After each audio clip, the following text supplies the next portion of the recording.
सबको नमस्कार मु विकास आज देखिए यहाँ आम 120 अंडार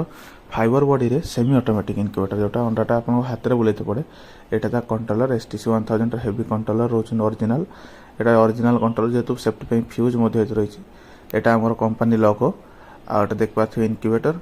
यार बॉडी क्वालिटी देखो बाहर मटेरियल अलग भीतर मटेरियल अलग फाइबर बॉडी रोचे आइस बॉक्स जो आइस बॉक्स रोचे डबल फैन वाला सिस्टम रोचे ता संगे आपन कौन कौन मिल जो ट्रे रोचे दीटा थाक सिस्टम रोचे तले भी आप अंडा रखिए ऊपर भी आठ गोटे डिजिटल हाइग्रोमीटर रोचे सांगर गोटे आडाप्टर रोचे जो फैन चलाइए आउ दीटा पानी डबा से पानी डबा भितर बल्ब रोचे 25 वाटर आउ सांगर मर्कुरी थर्मोमीटर आउ डबल होल्डर वाला सिस्टम आउ देख पारे बॉडी क्वालिटी यहाँ इनक्यूबेटरटा आमर 120 अंडा रोचे या छड़ा आपण मैंने पाखे 40 अंडारू नहीं कि